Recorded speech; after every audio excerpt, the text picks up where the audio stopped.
नमस्कार मित्रों, ये शिशंभू के चिट्ठे आज हमारे निबंध की देखिए यूनिट जो 9 है उसको हम आज कंप्लीट कर रहे हैं और उसमें क्या है सबसे लास्ट निबंध है। अब इसके बाद निबंध के बाद हम शुरू करने वाले हैं नाटक या फिर कोई कविता।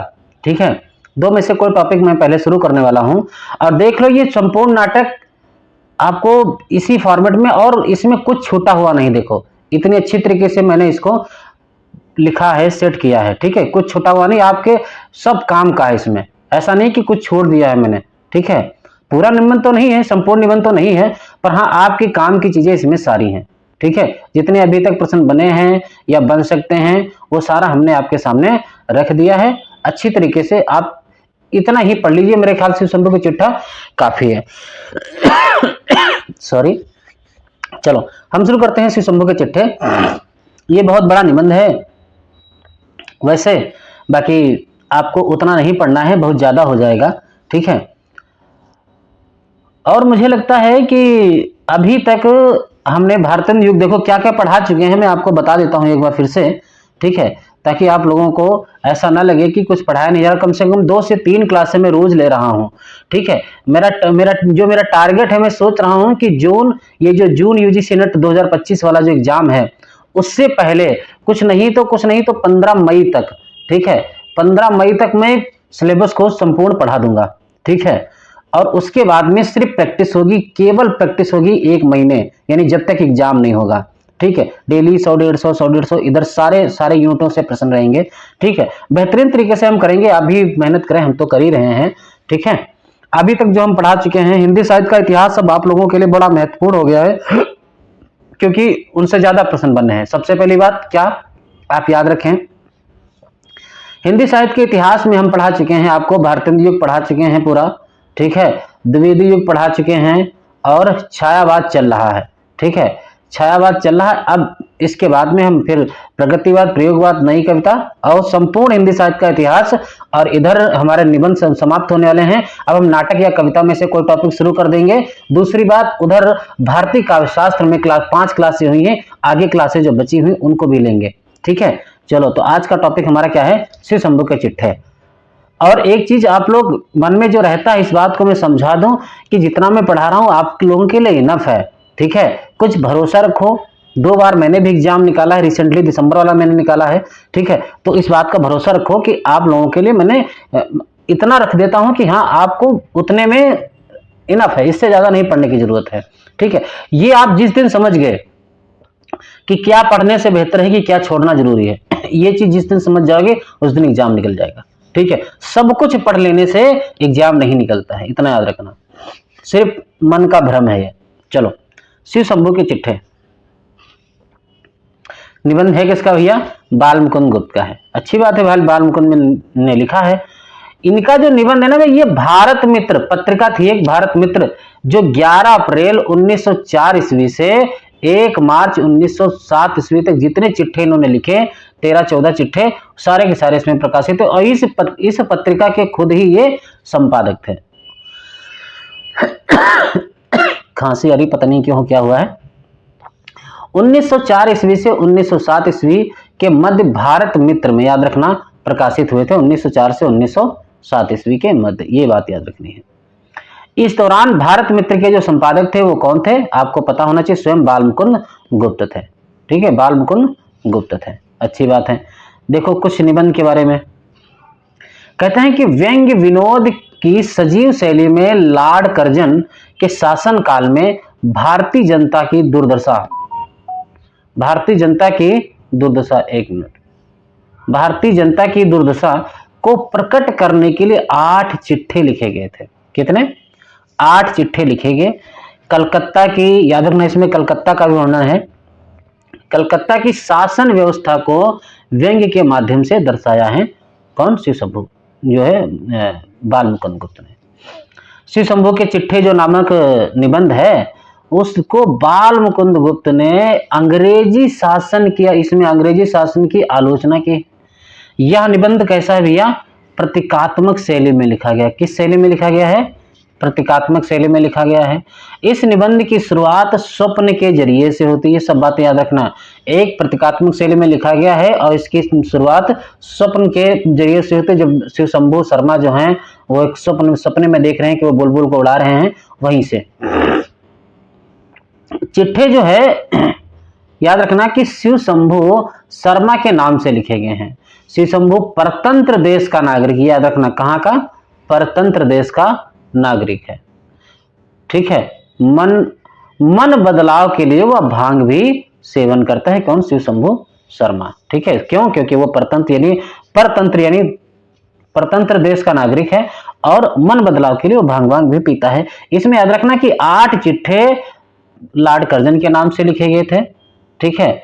और बाकी के चिट्ठे जो हैं अन्य लोगों के। ठीक है। ये मैंने लिख दिए हैं आपके सामने, देखो। पहला चिट्ठा, 8 चिट्ठे बनाम लॉर्ड कर्जन, जो 11 अप्रैल 1903 ईस्वी को बनाम लॉर्ड कर्जन का जो चिट्ठा है वो क्या था? बनाम लॉर्ड कर्जन वाला जो चिट्ठा सबसे पहला वाला, वो 11 अप्रैल 1903 ईस्वी को प्रकाशित हुआ था। और किस पत्रिका में? भारत मित्र पत्रिका में। किसके नाम? Lord Curzon. सबसे पहली बात, जो शिव शंभू की जो चिट्ठा है उसमें जितने भी विषय आए हैं वो सब एक ही पत्रिका में है, तो पत्रिका याद करने की जरूरत नहीं है, भारत मित्र पत्रिका आपको याद रखनी है। अब बात आती है कि इनका हम समय कैसे याद कर लें। ठीक है। अच्छा, शुरुआत के जो 8 चिट्ठे हैं ये लॉर्ड कर्जन के हैं, ये भी मैं बता दूं। यहां तक 8 लॉर्ड कर्जन के हैं। तो 2 बातें याद रखें, शुरू के 8 चिट्ठे जो है सारे चिट्ठे किस पत्रिका में हो गए? भारत मित्र पत्रिका में। इतनी 2 बातें याद रखनी है। अब हो सकता है ये क्रम पूछ ले। ठीक है। हो सकता है कि इनके बारे में क्रम पूछ ले, तो हम क्रम कैसे याद करें ये इंपॉर्टेंट है। तो एक तो समय याद करो, सबसे पहली बात इंपॉर्टेंट है। ठीक है। कि जो लॉर्ड कर्जन बनाम लॉर्ड कर्जन जो पहला है वो 11 अप्रैल 1903 को, 11 अप्रैल 1903। श्रीमान का स्वागत 26 नवंबर 1904। 11 अप्रैल फिर 26 नवंबर। पहला ही 3 में गया है, बाकी सब 4 में है लगभग में। तो 26 नवंबर देखो, पहला हमारा बनाम लॉर्ड कर्जन वाला जो है 11 अप्रैल 1903 है, याद रखना। बाकी जो है हमारे 1904 तक, कहां तक हैं? यहां तक 4 तक का, यानी 2 3 4 2 3 4। जो 2 3 4 हैं वो हमारे कितने में है? देखो, दूसरा वाला, तीसरा वाला, 4 वाला। ठीक है। तो ये तीनों हो गए हैं किसमें? 1904 में। कंफ्यूजन खत्म। अब हमको सिर्फ महीने याद करना है। तो ये 26 नवंबर, 17 सितंबर और 17 दिसंबर। तो याद रखना, सबसे पहले 11 अप्रैल, फिर 26 नवंबर, 17 सितंबर, 17 दिसंबर। कितने? 4 हो गए। 4 हो गए शुरुआत के, याद रखना। जो पहला 1903 में, पहला 1903 और फिर 2 3 4 1904। तो फिर अब फिर आ जाए ऐसे के साथ को, तो 26 नवंबर, 17 सितंबर, 17 दिसंबर। अच्छी बात है। 11 अप्रैल, 26 नवंबर, 17 सितंबर, 17 दिसंबर। ठीक है। 26 नवंबर, 17 सितंबर, 17 दिसंबर और 1904 भारत मित्र पत्रिका। ठीक है। यहां तक समझ ली। अभी हम और एक तरीका में बताऊंगा बाद में। अब आते हैं कि इसी 8 चिट्ठों में 5 में सब लिखेंगे, बाकी 5 से 8 तक जो है 1905 में लिखेंगे। देखो, 5 से 1905 स्टार्ट हो गया। ठीक है। देखो, पहला 1903, 2 3 4 कब हुए? 2 3 4 1904। ठीक है। फिर 5 6 7 8 1905। समझ में आ गया? 1905। डेट कैसे याद करें? देखो, 25 18 21 21, 25 18 21 21, 25 18 21 21, उधर 26 17 17, इधर 25 18 21 21। तो 11 26 17 17 25 18 21 21। ठीक है। यहां तक 8 समझ लो।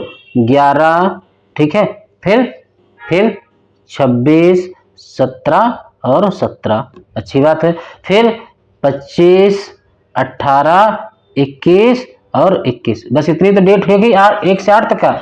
11 अप्रैल, 26 नवंबर, 17 सितंबर, 17 दिसंबर, 25 फरवरी, 28 मार्च, फिर 21 सितंबर, 21 अक्टूबर। ठीक है। ये तुम्हारी डेटें हो गई तुम्हारी। अब इनको अगर ऐसे नहीं याद कर पाओगे तो एक तरीका और याद कराने की कोशिश करता हूं मैं। देखो कैसे, कि देखो उस टाइम लॉर्ड कर्जन कौन थे, सॉरी वायसराय कौन थे, लॉर्ड कर्जन। तो कर्जन यानी लॉर्ड कर्जन का स्वागत करना हमारा कर्तव्य है। क्रम से ऐसे याद कर लो कि लॉर्ड कर्जन का भैया स्वागत करना हमारा परम कर्तव्य है। उनको यार पीछे मत फेंकिए, उनको पीछे मत फेंकिए। वही तो एक मेरी आशा और दुराशा है, वही तो एक मेरे आशा और दुराशा है। वो जब आएंगे तो कोई ना कोई भाषण देंगे, जब भाषण देंगे तो जो हमारे बीच में विच्छेद है, बंग विच्छेद है, वो आपस में संधि हो जाएगी। यानी लॉर्ड कर्जन का स्वागत करना हमारा क्या है, परम कर्तव्य। उनको पीछे मत फेंकिए, वही तो मेरी आशा दुराशा। वो आएंगे तो भाषण देंगे, ठीक है, तो हमारे बीच में जो बंग विच्छेद हैं क्या हो जाएंगे, संधि हो जाएगी। लो ये क्रम से ऐसे याद करा दिया। यानी हर तरीके से मैं सोचता हूं कि आपका एग्जाम गलत ना हो, कि लॉर्ड कर्जन का स्वागत करना हमारा कर्तव्य, उनको पीछे मत फेंकिए भैया। वो आए, वही तो हमारी जिंदगी के एक आशा है दुराशा है। आएंगे तो कोई ना कोई भाषण देंगे, तो वो क्या होगा, हमारे जो बंग विच्छेद है वो संधि हो जाएगी, ठीक है। 11 अप्रैल, 26 नवंबर, फिर 17 सितंबर, 17 दिसंबर, फिर इधर आ जाओ 5 में 25 फरवरी, 18 मार्च, 21 सितंबर, 21 अक्टूबर। डेट याद हो गई, 1903, 1904, 1905, ठीक। चलो इसी प्रकार से याद किया जाता है, एक साथ में याद नहीं होंगे। अब देखो नौवां जो है, नौवां लॉर्ड मिंटो का स्वागत, ये 23 सितंबर 1905 को हुआ और ये लॉर्ड मिंटो के नाम से लिखा गया था। लॉर्ड, जो नौवां वाला चिट्ठा है वो लॉर्ड मिंटो के नाम से लिखा गया, ठीक है। फिर 10वां चिट्ठा देखो, 10वां चिट्ठा मार्ली साहब के नाम से लिखा गया था 16 फरवरी 1907 को। किस पत्रिका में है ये, भारत मित्र पत्रिका में, ठीक है। और ये भारत के सचिव मार्ली साहब के नाम लिखा था। 10वां आशीर्वाद, ये भी इंपॉर्टेंट है, ये थोड़ा इधर उधर हो गया है। आशीर्वाद ये 30 मार्च 1907 को लिखा गया, 30 मार्च 1907 आशीर्वाद, भारत मित्र लॉर्ड मिंटो के नाम से, ठीक है। यानी 9वां और 11वां ये लॉर्ड मिंटो को समर्पित हैं, 10वां मार्ली साहब के नाम से समर्पित है। फिर 12 और 13 ये शाइस्ता खां को, शाइस्ता खां को खत लिखा गया था 25 नवंबर 1905, 18 अगस्त 1906 भारत मित्र फूलर साहब के नाम, किसके नाम से, फूलर साहब के नाम से। जो लास्ट है 14 वाला, ये क्या है, सर सैयद अहमद खां, जो 9 मार्च 1907 को निकला था। भारत मित्र किसके, अलीगढ़ के छात्रों को लिए, याद रखना अलीगढ़ के छात्रों के लिए लिखा, किसके लिए, अलीगढ़ के छात्रों के लिए। देखो इसकी कुछ भूमिका है, ये भी समझो भूमिका। श्री शंभू के चिट्ठे और जो खत है, ये हिंदी भाषा सृजनात्मक विनोद, ये भूमिका है, ठीक है, भूमिका है। ये बुक अभी यहाँ पास में है नहीं, फिलहाल है तो दिखा देता हूँ, बोलो, ठीक है। उस बुक से मैंने उसकी भूमिका, फिलहाल ये भूमिका है, पूरी संपूर्ण भूमिका है, ठीक है, उसी से मैंने लिया है। श्री शंभू के चिट्ठे और खत ये हिंदी भाषा सृजनात्मक विनोद वृत्ति का जीवंत प्रमाण है। राष्ट्रीय चेतना की वृद्धि, जागरण भावना के पोषण और देशभक्ति के सिंचन की दृष्टि से बाल मुकुंद गुप्त के इन चिट्ठों और खतों का सर्वाधिक महत्व है। अभी बताते हैं आगे। भाषा और साहित्य के मैदान में दुस्साहिक लेखक किस प्रकार से अपने कौशल, याद रखना, अपने कौशल, लाघव और क्षिप्रता के साथ विनोद भावित विचारों और भावेक मिश्रित तथ्यों के माध्यम से संस्कृति और राष्ट्र के दुश्मनों को नंगा कर सकता है। इसका प्रमाण यह ग्रंथ है कि लॉर्ड कर्जन को संबोधित पत्रों से उन्होंने अंग्रेजों के न्याय, याद रखना, प्रशासन और कानून व्यवस्था को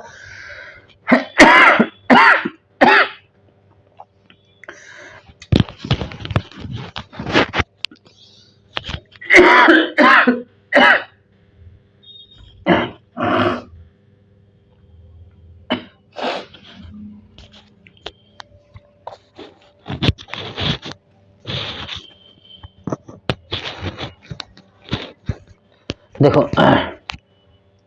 कुछ गला फंस रहा है। अंग्रेजों के न्याय और प्रशासन कानून व्यवस्था को जिस रूप में भैया, जिस रूप में उद्घाटित किया है वह अन्यत्र दुर्लभ है।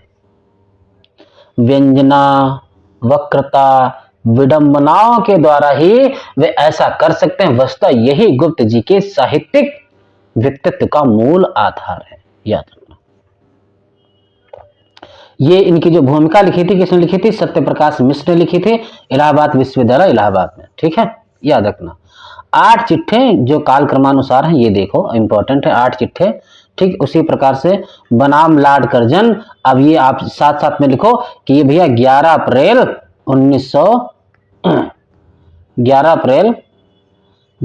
1903 में। एक मिनट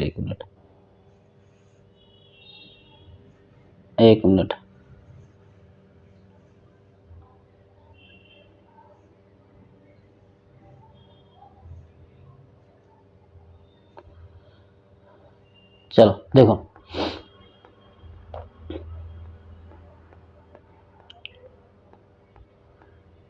हाँ 11 अप्रैल, कब? 11 अप्रैल भैया 1903 में आया था ना ये, 11 अप्रैल 1903 में बनाम Lord Curzon. Very important, Lord Curzon को समर्पित है। चलो आगे बढ़ते हैं। देखो कितना अच्छी तरीके से मैंने आपको सामने रखा है कि आपको कोई पॉइंट ऐसा नहीं लगेगा कि छूट गया है। दूसरी बात, आपको नोट्स बनाने की जरूरत नहीं है।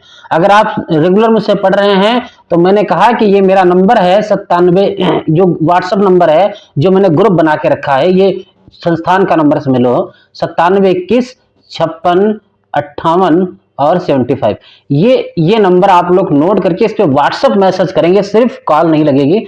व्हाट्सएप मैसेज करोगे तो ये आपको ग्रुप में जोड़ दिया जाएगा, उस पे नोट्स भेज दूंगा। ठीक है, तो जब जुड़ोगे तब पता चलेगा, वैसे नहीं तो आपको अलग से नहीं पढ़ने की जरूरत। जितना मैं पढ़ा रहा हूं उतना इनफ है, पढ़ लो, इतना काफी है। चलो आगे बढ़ते हैं। देखो क्या है इसमें, देखो भैया कि बुलबुलों के बारे में एक सपने से शुरू, लॉर्ड कर्जन का 5 वर्ष, याद रखना 5 वर्ष का कार्यकाल पूरा हुआ था। यानी ये जो एक लाइन पहले दी कि बुलबुलों के बारे में एक सपने से शुरुआत होती है इस चिट्ठे की। लॉर्ड कर्जन का 5 वर्ष का कार्यकाल पूरा हुआ था। इस अवधि में सिर्फ 2 काम गिनाने लायक थे। कौन कौन से? एक विक्टोरिया मेमोरियल का हाल निर्माण और दूसरा दिल्ली दरबार का आयोजन। मैंने वो चिट्ठा पूरा नहीं रखा, उसमें से महत्वपूर्ण बातें रखी हैं, इतना भी याद रखना। ठीक है, संपूर्ण पढ़ने से कोई मतलब नहीं, समय ज्यादा हो जाएगा। ठीक है, देखो ये 2 बात, यानी पहले चिट्ठे में सबसे पहले जो है बुलबुलों के पकड़ने का सिलसिला शुरू होता है, शंभू शर्मा। फिर लॉर्ड कर्जन के 5 वर्ष के कार्यकाल पूरा हुआ है और उसमें 2 ही काम गिनाने योग्य हैं, एक विक्टोरिया मेमोरियल का हाल, दूसरा दिल्ली दरबार का निर्माण। ठीक है, बुलबुल पकड़ने की नाना प्रकार की कल्पनाएं मन ही मन करता हुआ बालक शिव शंभू सो गया। उसने देखा कि संसार जो है बुलबुलमय है। आज शिव शंभू बुलबुलों का राजा ही नहीं महाराजा है, याद रखना। ठीक है, चलो अब यहां से कुछ कथन है, इंपॉर्टेंट है, जो मैंने रखे हैं, कथन भी रखे हैं जो इंपॉर्टेंट है कि आप माय लॉर्ड जब से भारतवर्ष में पधारे हैं बुलबुलों का ही स्वप्न देखा या सचमुच कोई करने योग्य काम भी किया है? खाली अपना ख्याल पूरा ही किया है, यहाँ की प्रजा के लिए भी कुछ कर्तव्य पालन किया है? ये शिव शंभू शर्मा लॉर्ड कर्जन को कह रहे हैं, संबोधन करके कह रहे हैं कि एक बार यह बातें बड़ी धीरता से मन में विचारिए कि आपकी भारत में, यानी आपके भारत में स्थिति की अवधि के 5 वर्ष पूरे हो गए। अब यदि आप कुछ दिन रहेंगे तो सूद में रहेंगे। मूलधन तो आपने ले लिया, अब जो रह रहे हो ब्याज में। मूलधन समाप्त हो चुका, हिसाब कीजिए। नुमाइशी कामों के सिवा काम की बात आप कौन सी कर चले हैं? और भड़कबाजी के सिवा ड्यूटी और कर्तव्य की ओर आपका इस देश में आकर कब ध्यान रहा? इस बार के बजट की वक्रता याद रखना। इस बार के भैया कहां गया? इस बार के बजट की वक्रता ही आपके क्या है? कर्तव्य काल की अंतिम वक्रता थी। जरा उसे पढ़ तो जाइए। फिर उसमें आपकी 5 साल की, यानी कितने की? 5 साल की किस अच्छा करतूत का वर्णन मिलेगा। आप बारंबार अपने दो अति, ठीक है, तुम तराक से भरे कामों का वर्णन करते हैं। एक विक्टोरिया मेमोरियल, देखो पहला यही बात मैं समझा रहा था, एक विक्टोरिया मेमोरियल हॉल, दूसरा दिल्ली दरबार, पर जरा विचारिए तो यह दोनों काम सो हुए या ड्यूटी। विक्टोरिया मेमोरियल हॉल चंद पेट भरे वैसे अमीरों के एक दो बार देखे आने की चीज होगा, उसे दरिखों का कुछ दुख घट जाएगा या भारतीय प्रजा की कुछ दशा उन्नत हो जाएगी, ऐसा तो आप भी ना समझते होंगे। फिर आगे बात करते हैं कि अब दरबार की बात सुनिए कि क्या था। आपके ख्याल से वह बहुत बड़ी चीज थी, पर भारतवासियों की दृष्टि में वह बुलबुलों का स्वप्न से बढ़कर कुछ न था। जहां जहां से वह जुलूस के हाथी आए वहीं वहीं सब लौट गए। जिस हाथी पर आप सुनहरी झूले और सोने का हौदा, याद रखना, सोने का हौदा लगवाकर छत्र धारण पूर्वक जो है सवार हुए थे, वह अपने कीमती असबाब सहित जिसका था उसके पास चला गया। आप भी जानते थे कि वह आपका नहीं और दर्शक भी जानते थे कि आपका नहीं। दरबार में जिस सुनहरे सिंहासन पर विराजमान होकर आपने भारत के सब राजा महाराजाओं की सलामी ले ली थी, यह भी वहीं तक था। और आप स्वयं भली भांति जानते हैं, क्या जानते हैं? कुछ नहीं जानते हैं आप जानते हैं कि वह आपका ना था, वह भी जहां से आया था वहीं चला गया। यह सब चीजें खाली नुमाइशी थी। बात करें कि भारतवर्ष में पहले ही से मौजूद थे, क्या इन सब से आपका कुछ गुण प्रकट हुआ? लोग विक्रम को याद करते हैं, विक्रम, महाराजा विक्रम, लोग विक्रम को याद करते हैं या उसके सिंहासन को, अकबर को या उसके तख्ते ताउस को। याद रखना यहाँ पे तख्त को, इंपॉर्टेंट इस बात को कि किसका वर्णन हुआ है, विक्रम का हुआ है, अकबर का हुआ है, तख्त को, शाहजहां को, ठीक है, इज्जत उसके गुणों से थी या तख्ते ताउस से। आप जैसे बुद्धिमान पुरुष के लिए यह सब बातें विचारने की है। अब देखो यहां पे बात आ रही है, कह रहे हैं कि आपके वह कुछ दिन बीत गए, अवधि पूरी हो गई। अब यदि कुछ दिन और मिले तो वह किसी पुराने पुण्य के बल से समझिए। उन्हीं की आशा, देखो उन्हीं की आशा पर शिव शंभू शर्मा यह चिट्ठा आपके नाम भेज रहा है, ठीक है, जिसने इन मांगे दिनों में एक बार आपको अपने कर्तव्य ख्याल हो, ठीक है। ये फिर कहते हैं कि वह देखिए एक मूर्ति और है, कि वह देखिए एक मूर्ति है जो किले के मैदान में नहीं है पर भारतवासियों के हृदय में बनी हुई है। पहचानिए, इस वीर पुरुष ने मैदान की मूर्ति से इस देश के करोड़ों गरीबों, याद रखना, करोड़ों गरीबों के हृदय में मूर्ति बनवाना अच्छा समझा। यह लॉर्ड रिपन की मूर्ति, इंपॉर्टेंट, विक्टोरिया मेमोरियल हॉल और दिल्ली दरबार, ये लॉर्ड रिपन की मूर्ति है। और देखिए एक स्मृति मंदिर यह आपके 50 लाख के संगमरमर वाले से अधिक मजबूत और सैकड़ों गुना कीमती है। ये कौन सी भैया? यह स्वर्गीय विक्टोरिया महारानी का सन 1858 ईस्वी का घोषणा पत्र है। यदि इन दो यादगारों की आपकी जो कुछ इज्जत हो, ठीक है, तो कम से कम अपना ध्यान जो है वो काम करो। तो ये हमारा था बनाम लॉर्ड कर्जन के बारे में। अब हम करेंगे श्रीमान का स्वागत, ठीक है, दूसरा चिट्ठा पढ़ेंगे श्रीमान का स्वागत, ठीक। जितने पॉइंट मैंने दिए उनको एक दो बार देख लो, इतना ही महत्वपूर्ण है। एक मिनट थोड़ा पानी पी लेते हैं।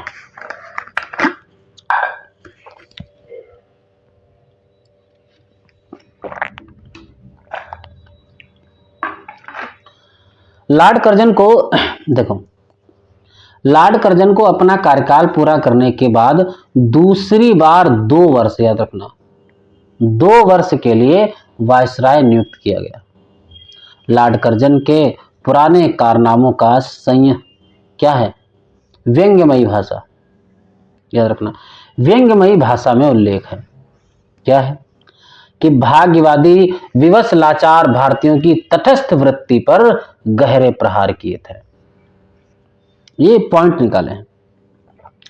इसमें कुछ पंक्तियां आती हैं, भी याद रखना, ये बहुत इंपॉर्टेंट पंक्तियां कि जो कुछ खुदा दिखाए सो लाचार देखना, एक पंक्ति ये आई है।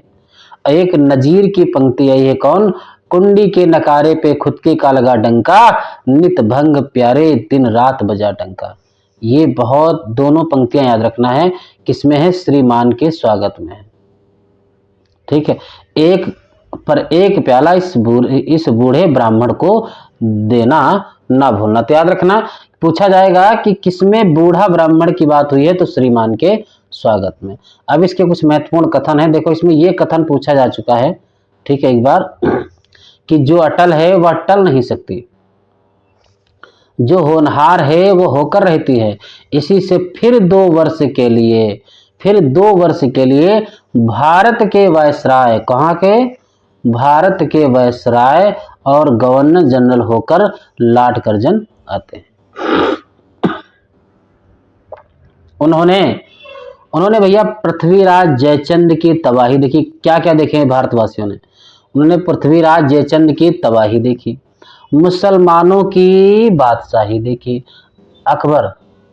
अकबर बीरबल खानखाना या तानसेन देखे, शाहजहानी तख्ते ताउस और शाही जुलूस देखे। भारतवासियों के बारे में क्या क्या देखा है, पृथ्वीराज जयचंद, ठीक है, और अकबर, बीरबल, खानखान, अब्दुल रहीम खानखाना, तानसेन और शाहजहां का तख्ता ताउस देखा। फिर वही तखत, नादिर से याद रखना, नादिर को उठाकर ले जाते देखा। शिवाजी, याद रखना, शिवाजी और औरंगजेब देखे। क्लाइव, किनका किनका वर्णन आया देख लो, क्लाइव, हेस्टिंग्स, वीर अंग्रेज देखे। देखते देखते बड़े शौक से लॉर्ड कर्जन का हाथियों का जुलूस और दिल्ली दरबार सब कुछ देखा। इस बात को याद रखना। इसके बाद आते हैं वायसराय कर्तव्य। वायसराय का कर्तव्य देखो, वायसराय का कर्तव्य, इसमें क्या क्या है वायसराय का कर्तव्य, इसमें क्या है, जनता के प्रतिनिधित्व का दावा पेश करते हैं, कौन, वायसराय के कर्तव्य में जनता के प्रतिनिधित्व का दावा पेश करते हैं, पहली बात। दूसरी बात यह है कि 1858 ईस्वी के महारानी के घोषणा पत्र को भारतवर्ष के लिए फौलादी दीवार की संज्ञा दी, जिसे भारतवासी अपना रक्षक समझते हैं। समझ रहे हो ये बात। अब बात आएगी देखो कि माई लॉर्ड अपने इस देश में फिर पदार्पण किया, इससे यह भूमि कृतार्थ हुई। विद्वान, बुद्धिमान और विचारशील पुरुषों के चरण जिस भूमि पर पड़ते हैं वह तीर्थ बन जाती है। आप में उक्त तीनों गुणों के सिवा एक चौथा गुण राज शक्ति का है, याद रखना। पहले 3 गुण कौन कौन दिखाए हैं, विद्वान, बुद्धिमान, विचारशील, ठीक है, और एक कौन, राज शक्ति। अतः आपके श्री चरण स्पर्श से भारत भूमि तीर्थ से भी कुछ बढ़कर बन गई है। फिर बात आती है कि आज 46 साल हो गए, कितने, 46 साल, वह दीवार अचल खड़ी हुई है। वह स्वर्गीय महारानी का घोषणा पत्र है जो 1 नवंबर 1858 ईस्वी को कैनिंग महोदय ने सुनाया था। वही भारतवर्ष के लिए फौलादी दीवार है, वही दीवार भारत की रक्षा करती है। इसी दीवार को भारतवासी अपना रक्षक समझते हैं। यह वह देश है, देखो क्या बात है कि यह वह देश है जहां की प्रजा एक रामचंद्र के राज तिलक पाने के आनंद में मस्त थी और अगले दिन अचानक रामचंद्र वन को यानी वनवास को चले तो रात रोती रोती उनके पीछे जाती थी। भरत को उस प्रजा का मन प्रसन्न करने के लिए कोई भी दरबार नहीं करना पड़ा, हाथियों का जुलूस नहीं निकालना पड़ा, ठीक है। वरंच दौड़कर वन में जाना पड़ा और रामचंद्र को फिर अयोध्या में लाने का यत्न करना पड़ा। जब वह न आए तो उनकी खड़ाओं को सिर पर धरकर अयोध्या तक आए और खड़ाओं को राज सिंहासन पर रखकर स्वयं 14 साल तक वलकल भरत धारण करके उनकी सेवा करते रहे। तब प्रजा ने समझा कि भरत अयोध्या का शासन करने के योग्य हैं। समझ रहे हो? अगला चौथा आता है पीछे मत फेंकिए। पीछे मत फेंकिए। देखो इसमें क्या है, लॉर्ड कॉर्नवालिस, याद रखना लॉर्ड कॉर्नवालिस का नाम है, लॉर्ड कॉर्नवालिस से लॉर्ड कर्जन की इसमें तुलना की गई है। रावण का स्मरण अंग्रेजों और कर्जन के प्रभुत्व में वर्णन में हुआ है, रावण का स्मरण, ठीक है। इसमें जुलाई 1805, देखो जुलाई सन 1805 ईस्वी में लॉर्ड कॉर्नवालिस दूसरी बार, याद रखना दूसरी बार भारत गवर्नर जनरल होकर कलकत्ते में पधारते हैं। तो एक चीज याद रखना, ये किसमें जो चौथा चिट्ठा है कौन सा, पीछे मत फेंकिए, इसमें 1805 ईस्वी में लॉर्ड कॉर्नवालिस जो थे वो दूसरी बार भारत के गवर्नर जनरल होकर कलकत्ते में आते हैं। उस समय ईस्ट इंडिया कंपनी की सरकार पर चारों ओर से चिंताओं की भरमार थी और आशंकाएं उसे दम नहीं लेने देती थी। सारांश यह है कि लॉर्ड कॉर्नवालिस के समय और आपके समय बड़ा ही भेद हो गया है, ठीक है। कहते हैं कि संसार में अब अंग्रेजी प्रताप अखंड है।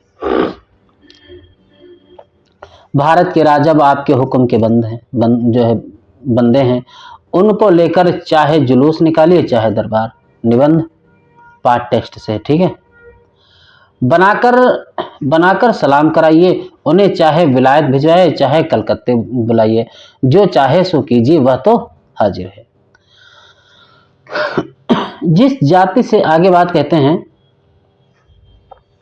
कि जिस जाति से पुरानी कोई जाति इस धराधाम पर मौजूद नहीं, जो 1000 साल, कितने साल, 1000 साल से अधिक की घोर पराधीनता सहकर भी लुप्त नहीं होती है, उसको पुरानी सभ्यता और विद्वान बुद्धिमान लोग आज भी मुग्ध होते हैं। जिसने भर पृथ्वी पर अति शासन करके उसकी सभ्यता किया, वह जाति क्या पीछे हटाने और धूल में मिला देने के बाद है? आप जैसे उच्च श्रेणी के विद्वान के जो जी में यह बात से कि भारतवासी बहुत से काम करने के योग्य नहीं है और उनको आपके सजाती ही कर सकते हैं। आप परीक्षा करके देखिए कि भारतवासी सचमुच उन ऊंचे से ऊंचे कामों को कर सकते हैं या नहीं, जिनकी आपकी सजाती कर सकते हैं। श्रम में, ये देखो इंपॉर्टेंट कथन है, श्रम में, बुद्धि में, विद्या में, काम में, वक्रता में, सहिष्णुता में, किसी बात में इस देश के निवासी संसार में जात के आदमियों से पीछे रहने वाले नहीं हैं। वरंच 2-1 गुण भारतवासियों में ऐसे हैं कि संसार भर में किसी जात के लोग उनका अनुकरण नहीं कर सकते। देखो हिंदुस्तानी फारसी पद के ठीक फारिस वालों की भांति बोल सकते हैं, कविता कर सकते हैं, अंग्रेजी बोलने में वह अंग्रेजों को पूरी नकल कर सकते हैं, कंठ ताल को अंग्रेजों के सादृश्य बना सकते हैं, पर एक भी अंग्रेज ऐसा नहीं है जो हिंदुस्तानियों की भांति साफ हिंदी बोल सकता हो। किसी बात में हिंदुस्तानी पीछे रहने वाले नहीं हैं। हाँ, 2 बातों में वह अंग्रेजों की नकल या बराबरी नहीं कर सकते हैं। एक कौन सी भैया? एक तो अपने शरीर के काले रंग को अंग्रेजों की भांति गोरा नहीं बना सकते, ये बात तो सही है। दूसरे, अपने भाग्य को उनके भाग्य में रगड़कर बराबर नहीं कर सकते, ठीक है। पीछे मत फेंकिए से कथन है किंतु इस संसार के आरंभ में बड़ा भारी पार्थक्य होने पर भी अंत में बड़ी भारी एकता है। वो कौन सी है? देखो वो कौन सी भैया? विक्रम, अशोक, अकबर के यह भूमि साथ नहीं गई। औरंगजेब, अलाउद्दीन ने इसे मुट्ठी में दबाकर नहीं रख सके। महमूद, तैमूर आदि नादिर इसे लूट के माल के साथ ऊंटों और हथियारों पर लाद कर ना ले जा सके। आगे भी यह किसी के साथ न जावेगी, चाहे कोई कितनी ही मजबूती क्यों न करे। इस समय भगवान से इसे एक और ही जाति के हाथ में अर्पण किया है। ठीक है, अर्पण किया, जिसकी बुद्धि, विद्या और प्रताप का संसार भर में डंका बज रहा है। माय लॉर्ड, उसी जाति की ओर से आप इस देश को 30 करोड़, याद रखना, अब इसमें याद रखना इंपॉर्टेंट है, 30 करोड़ प्रजा के शासन। सबसे ज्यादा इंपॉर्टेंट बात जानते हो कौन सी? ये वाली। क्यों?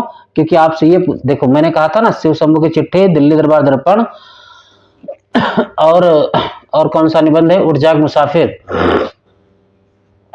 किसी निबंध में और है जिसमें संख्या की बात हुई है, तो 30 करोड़ जनता की बात इसमें भी हुई है।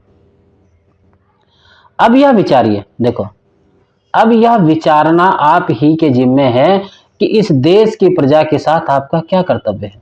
कर्तव्य यहां पे बुलाना, ठीक है, आपका क्या कर्तव्य है, आपका क्या कर्तव्य, ठीक है। 1000 साल, कितने साल पहले? 1000 साल से यह प्रजा गिरी दशा में है। क्या आप चाहते हैं कि यह और भी 150 गिरती चली जावे? इसके गिराने में बड़े से बड़ा इतना ही लाभ है कि कुछ संकीर्ण हृदय शासकों को यथेच्छाचरिता कुछ दिन और चल सकती है। किंतु देखो, किंतु इसके उठाने और संभालने में जो लाभ हैं उनकी तुलना नहीं हो सकती। इतिहास में सदा नाम रहेगा कि अंग्रेजों ने एक गिरी जाति के 30 करोड़ आदमियों को उठाया था। माय लॉर्ड, दोनों में जो बात पसंद हुआ कर सकते हैं। कहिए क्या पसंद है?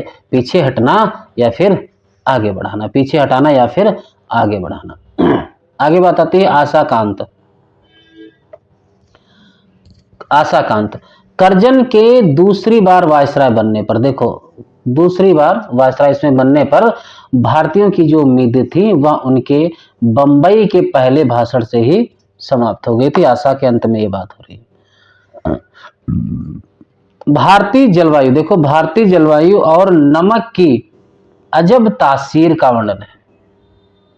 भारतीय जलवायु और नमक की अजब तासीर का इसमें वर्णन है। करजन ने अकाल को, याद रखना वेरी इंपॉर्टेंट, अकाल को अनदेखा कर दिल्ली दरबार आयोजित किया था। अकाल को अनदेखा कर दिल्ली दरबार को आयोजित किया था, यह भी याद रखना। कहते हैं कि बहुत से पदों को अंग्रेजों के लिए आरक्षित किया। महारानी विक्टोरिया को भारतीय माता तुल्य समझते हैं। उनके पुत्र महाराज एडवर्ड के प्रति लोगों के भक्तिभाव हैं। ये पंक्ति आई है किसमें? आशा का अंत में, वेरी इंपॉर्टेंट है। कौन सी? किस्मत पे उस मुसाफिर खस्ता के रोइए जो थक गया हो बैठ के मंजिल के सामने। पंक्तियों का ध्यान में रखना भैया, क्योंकि पंक्तियां आजकल बहुत पूछी जा रही हैं, इसीलिए मैं कह रहा हूं, ठीक है। आगे बढ़ते हैं। माय लॉर्ड, इस देश का नमक यहाँ की जलवायु का साथ देता है, क्योंकि उसी जलवायु से उसका जन्म है। उसकी तासीर भी साथ साथ होती रही है। वह पहले विचार बुद्धि होता है, पीछे दया और हृदयता को करता है, और उदारता को हवन कर जाने मनुष्य स्वकारो दोष को फिर डालकर आदमी को से खुल्लम खुल्ला इसमें वह यही माँ देता है। ठीक है, छोड़ो, इसका कोई मतलब नहीं है। एक दुरासा में देखो, एक दुरासा शासन तंत्र की जनता से दूरी का रेखांकन, सबसे इंपॉर्टेंट। शासक और शासित के बीच जीवित संपर्क की हिमायत है। इस एक दुरासा में शासन तंत्र की जनता से दूरी का रेखांकन, शासक और शासित के बीच जीवित संपर्क की हिमायत, और ग्वालों, याद रखना, ग्वालों ग्वालों का कृष्ण के यहाँ होली खेलने जाने का उल्लेख है। चलो आज खेले होली कन्हैया घर, एक दुरासा में यह पंक्ति आई है। चलो आज खेले होली कन्हैया घर गीत मार्फत है। और एक कौन है? बा मिलाजिमाने सुल्तान के रसाना दे द्वारा कि बसुक्रे बादशाही ने नजर मरा गदारा। ये पंक्ति किसमें दोनों आई हैं? एक दुरासा में। वेरी इंपॉर्टेंट है। किसमें आई है? एक दुरासा में। इसमें देखो, इसमें कुछ नहीं याद रखना, इसी एक दुरासा में एक पॉइंट याद रखना कि आपकी गूंगी प्रजा का वकील है। याद रखना ये पंक्ति किसमें आई है? एक दुरासा में, आपकी गूंगी प्रजा का एक वकील है। देखो विदाई संभाषण में क्या है? विदाई संभाषण में, विदाई संभाषण देखो, जंगी लाट किचनर से विरोध तथा त्याग पत्र की स्वीकार उक्ति के बाद कर्जन के शासन का अंत। सर्वशक्तिमान होने के बावजूद सत्ता के साथ शासक का संबंध अस्थायी होता है। नर सुल्तान नामक राजकुमारों की कथा का उल्लेख, जिसके गीत गाए जाते हैं। याद रखना। विछड़न, देखो विछड़न समय बड़ा करुणोत्पादक होता है, बड़ा पवित्र, बड़ा निर्मल, बड़ा कोमल होता है। वैर वैभव छोड़कर शांत रस का आविर्भाव उस समय होता है। कृपया करके बतलाइए कि क्या कर्तव्य आप इस देश की प्रथा के साथ पालन कर चले? क्या आंख बंद करके मनमाने हुक्म चलाना और किसी की कुछ ना सुनने का नाम ही शासन है? क्या प्रजा की बात पर कभी कान ना देना, उसको दबाकर उसकी मर्जी के विरुद्ध जिए से सब काम किए चले जाना ही शासन कहलाता है? ये तुम्हारा किसमें था? विदाई संभाषण में। इसमें लार्ड किचनर की विरोध बात, इतनी बात जंगी लार्ड किचनर से विरोध की बात किसमें है? विदाई संभाषण में। बाकी कुछ इंपॉर्टेंट इतना नहीं है। ठीक है। देखो एक चीज और है, वैसे तो इंडिया कुछ भी पूछ सकता है, आपको पता है कुछ भी पूछ भी रहा है। ठीक है, तो जो इंपॉर्टेंट नहीं है, जो इंपॉर्टेंट है, कोई भी लाइन उठा के उसका ये तो मतलब है नहीं कि कौन सी उठा के लाइन दे देगा। ठीक है, तो हम लोग को एक एवरेज में पढ़ सकते हैं। संपूर्ण तैयार करने की कोशिश के चक्कर में सब कुछ छूट जाता है, इस बात को याद रखें। 16 अक्टूबर लिखा, 16 अक्टूबर 1905 को बंगाल का विभाजन हुआ था। याद रखना, ये इंपॉर्टेंट है। क्यों? क्योंकि आपसे पूछा जाएगा कि शिव शंभु चिट्ठे निबंध के अनुसार बंगाल का विभाजन कब हुआ था, समय बताइए। तो 16 अक्टूबर 1905 को। ठीक है, अगली बात कह रहे हैं कि सत्ता की जन विरोधी नीतियों की असफलता का जय घोष। तुगलक की राजधानी, याद रखना, तुगलक की राजधानी बदलने के फैसले से तुलना बंग विच्छेद हुआ। अच्छी बात है। कह रहे हैं कि गत यानी पीछे 16 अक्टूबर को बंग विच्छेद या बंगाल का पार्टीशन हो गया। पूर्व बंगाल और आश्रम का नया प्रांत बनकर हमारे महाप्रभु माय लॉर्ड इंग्लैंड के महान राज प्रतिनिधि का तुगलकाबाद आबाद हो गया। ठीक है, आपके शासन काल में बंग विच्छेद इस देश के लिए अंतिम विषाद और आपके लिए अंतिम हर्ष है। ठीक है, अब इनका कोई मतलब नहीं है ज्यादा। अब देखो कुछ इसमें कुछ पॉइंट है, बहुत इंपॉर्टेंट पॉइंट है। देखो मार्ली साहब के नाम, ये इसका निश्चित विषय क्या है, ये इंपॉर्टेंट है, और कुछ नहीं इंपॉर्टेंट है। क्या है? विज्ञ वरेशु साधु वरेशु। ये पॉइंट सिर्फ आपसे पूछे जा सकते हैं, बाकी कुछ नहीं। मार्ली साहब के नाम में। ठीक है, कि बहुत काल पश्चात आपसा पुरुष भाग्य का विधाता हुआ एक पंडित, विचारवान और आडंबर रहित सज्जन को अपना अफसर होते देखकर अपने भाई को अटल और कभी टस से मस ना होने वाला वरंच आपके कथानुसार छोड़ो। ये देखो इंपॉर्टेंट पॉइंट, जो गंधी कुछ दे नहीं तो बास सुबास। ये पंक्ति पूछी जा सकती है। किससे किससे किससे? ये वाला पॉइंट क्या है? मार्ली साहब के नाम। ठीक है, विषय एक पॉइंट ये आया है मारली साहब के नाम वाले में कि झूठा है वह हकीम जो लालच से माल के अच्छा कहे मरीज के हाले तबाह को। ये पॉइंट भूलना नहीं है, ठीक है। बहुत बहुत नहीं तैयार करना, इसमें से बहुत कम बनते भी हैं, ठीक है। तो ये जो पॉइंट मैंने पढ़ाया उतना ही आप तैयार कर लेते हैं तो उतना काफी। आशीर्वाद देखें, आशीर्वाद वह और कोई नहीं थे यदुवंशी महाराज वसुदेव और नवजात शिशु कृष्ण उसी को उस कठिन दशा में जो है भयानक काली रात में वह गोकुल पहुंचाने जाते हैं। यहां पे याद रखना वसुदेव की बात होगी। कैसा कठिन समय था, पर दृढ़ता सब विपदों को जीत लेती है, सब कठिनाइयों को सुगम कर देती है और सर्वस्व वह कारागार भारत संतान के लिए तीर्थ हुआ, वहां की धूल मस्तक पर चढ़ाने के योग्य हुई है। ये पॉइंट बहुत ही इंपॉर्टेंट है, इतना इंपॉर्टेंट पॉइंट तो आज तक मैंने नहीं मालूम है। ये आप याद रखना कि बर जमीने के निशाने कफे के पाए तो बुबदा सालाह सिजदे साहिब नजरा ख्वात बूद। ये ऐसी सी पंक्तियां कि कुछ पूछने लायक बातें नहीं है कि जिस भूमि पर तेरा पद चिन्ह है दृष्टि वाले सैकड़ों वर्ष तक उस पर अपना मस्तक टेकेंगे। ये पॉइंट का अर्थ था। देखो सर सैयद अहमद खां, सर सैयद अहमद का खत, इसमें से 2 पॉइंट याद रखना है कि अलीगढ़ कॉलेज के लड़कों के नाम लिखा था और किस नाम से संबोधन किया है, तो मेरे प्यारों मेरी आंखों के तारों मेरी कौम के नौ निहालों। नौ जिंदगी में मैंने इज्जत नामवरी बहुत हासिल की, मगर यह कहूंगा कि मेरा यह कहना बिल्कुल सच है कि तुम्हारी बेतरह की। इन पॉइंटों से कोई मतलब नहीं, जो मैंने 2 लाइनें अंडरलाइन की वो बहुत इंपॉर्टेंट है, ठीक है। और एक इसमें गीत आया है, वो कौन सा गीत है भैया, कौन सा गीत है कि ची मिकदार खुदर अमद खुर्दा बासम की बर खाकम आई ओ मन मुर्दा बासम। ये पॉइंट याद रखना, तुम ही अपनी मुश्किल को आशा करोगे। सबसे लास्ट लाइन तो ये हमारा शिव शंभू का चिट्ठा। आप लोग सोचेंगे कि बहुत ही जल्दी हो गया, ऐसा नहीं है, क्योंकि इसमें बहुत ज्यादा प्रश्न नहीं बनते हैं और जितना बनने लायक था उसमें मैंने आपके सामने रख दिया है। अगर इतना ही तैयार कर लेते हैं तो मुझे लगता है काफी है, इंपॉर्टेंट है, बहुत है। इतना देखो, आपको पूरा नहीं तैयार तो कम से कम इतना तो तैयार ही होना चाहिए। ये यहां तक तो आपका तैयार ही होना चाहिए, यहां तक भूमिका भी ले लो साथ में, यहां तक तो कम से कम बच्चा लोग तैयार ही कर लो। बस ऊपर का तैयार कर लो, इतना काफी है, ठीक है। नहीं तैयार कर सकते हो तो इतना तैयार कर सकते हो बस, बाकी नहीं।